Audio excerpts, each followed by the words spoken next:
7월이요. 이때 이제 비트코인 계속 1000만원, 10,000불 못 넘는다, 다시 날아간다라고 했대. 이때 이제 제가 비트코인 결국에 10,000불 넘고 불장 올 거다, 이제 올 때 됐다 라고 해서 연말부터 해서 불장이 왔죠. 그래서 10,000불 아래에 있던 때요. 9,000불. 이러다가 이제 10,000불 넘어서 몇만 불까지 넘어간 거예요.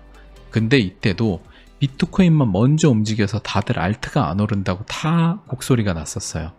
한 달, 두 달을 비트코인만 올랐었거든요. 그러다가 어느 날 갑자기 번개가 치듯이 알트장이 오기 시작해서 막 날아가기 시작한 거죠. 이때도 보면 XRP 뭐 한 200 얼마, 이더리움 한 200불 정도였잖아요. 이때 2020년에. 그쵸? 이때 우리가 투자하던 때잖아요. 이때 방송하면서 200불일 때.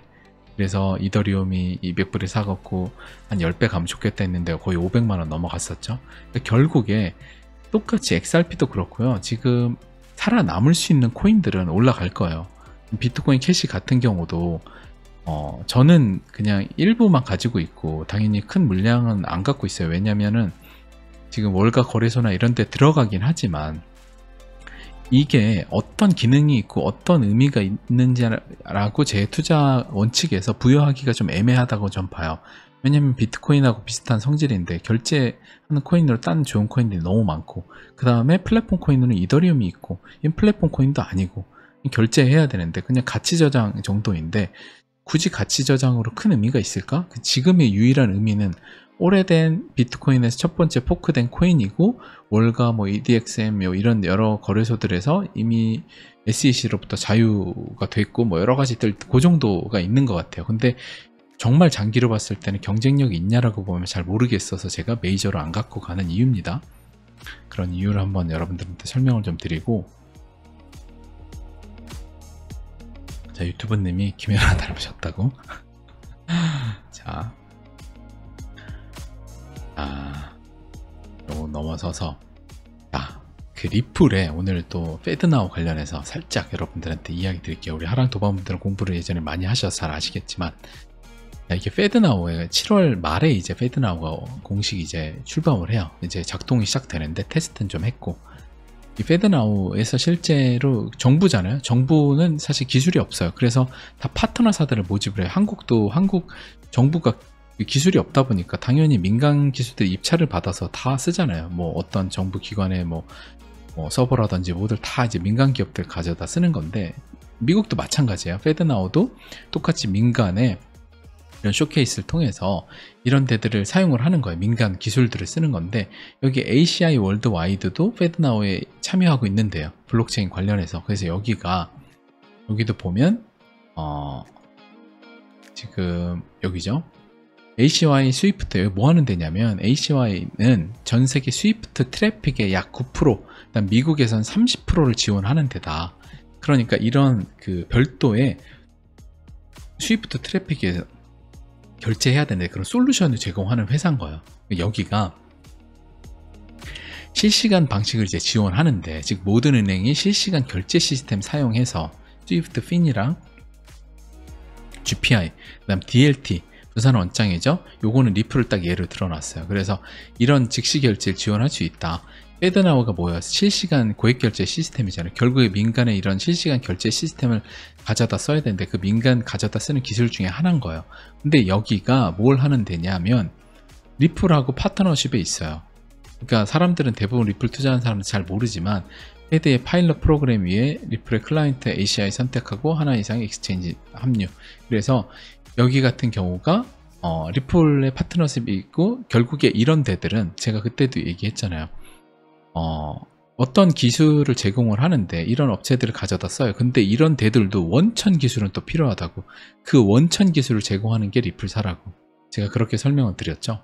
그러니까 슈퍼에서 가령 뭐 소세지를 팔아요. 소세지 파는데 소세지를 납품을 띄어다가 원천 소세지를 공급하는, 소세지를 원천으로 돼지까지 키워가지고 이거 하는 데는 따로 있다고. 그 소매상이 아니라 도매에 걸쳐서 원천을 하는데 그 원천 기술을 제공하는 게 리플사다.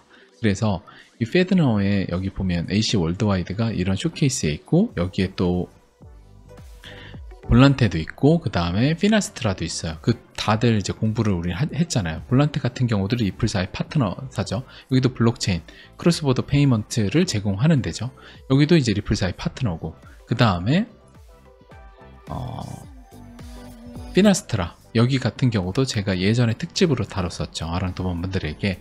지금 여기도 나와 있잖아요. 이런 식으로 피나스트라가 여러 은행들이나 금융권, 보험회사 이런 데들한테 솔루션을 제공하는데요.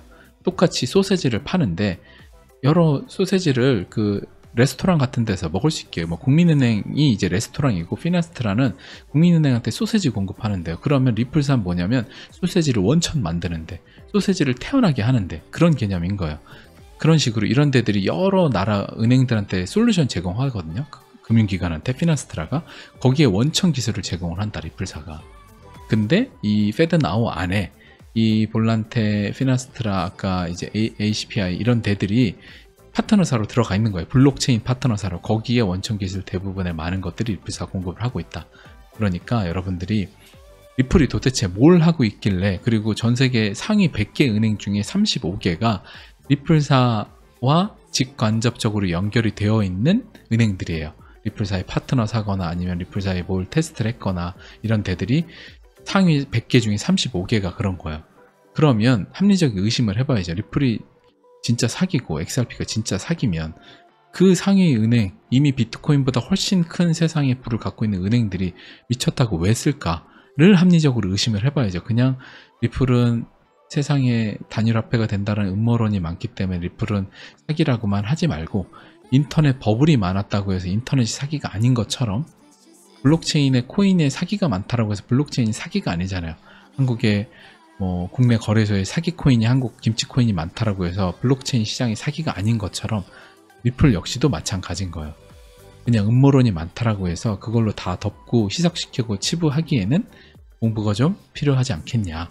공부하실 분들은 이제 리플 공부하시고 흔들리지 마시는 투자를 하시면 좋겠고, 관심이 없고 리플을 욕하고 싶은 분들은 그냥 계속 하던 대로 리플을 무시하고, 리플이 설령 가격이 많이 올라가 그러면 저 스캠이 가격이 왜 올라가냐 이러면서 그냥 관심을 끄면 되는 거죠. 근데 또 그때 가서 바보처럼 리플이 진짜였던가 이러면서 그때 뒤늦게 리플 4,000원에 타는, 2017년 리플 4,000원에 사는 그런 우를 범하면 안 되는 거예요. 그러니까 무시할 거면 끝까지 무시해서 내가 확신하는 코인만 투자를 해야지, 무시하다가 가면은 얘 괜찮은가 이렇게 하면 최악의 투자가 되는 거야. 절대 리플을 미워하신 분은 끝까지 미워해서 하셔야만 패가 망하지 않는다. 투자가 실패하지 않는다. 네, 이상 리플 제 진심 어린 투자 조언이었습니다. 자, 이거는 우리가 리플에 우리 이제 투자하는 분들이 이렇게 하늘로 쭉 날아가는 기분으로 영상을 보면 굉장히 신나실 텐데, 리플 홀더들의 마음이 이렇게 머지않아 전 될 거라고 봐요. 그래서 그 염원을 담은 여러분들에게 보실 수 있는 영상입니다. 한번 보세요. 자, 보면 이런 식으로 엄청나죠? 덤블링을 한 번 더 보죠. 이런 식으로 거의 건물보다도 더 높게 날아가는 거야. 리플 간다 이러면서 한 번 더 보죠. 간다 이러면서 리플 떡상 이러면서 갈 겁니다. 제가 이더리움 비트코인 만불에서 안 간다고 다들 그 우울한 소리 할 때 간다라고, 분명히 간다라고 했고, 이더리움도 분명히 간다라고 했잖아요. 리플도 갈 거라고 했고, 근데 리플이 생각보다 그때 좀 덜 갔던 거지. 리플도 SEC 소송 아니었으면 사실 정고점 넘어서 더 갔을 텐데 한 190원, 160원까지 뺐다가 한 2,500원까지 갔던 거죠. 그러니까 결국에 가요.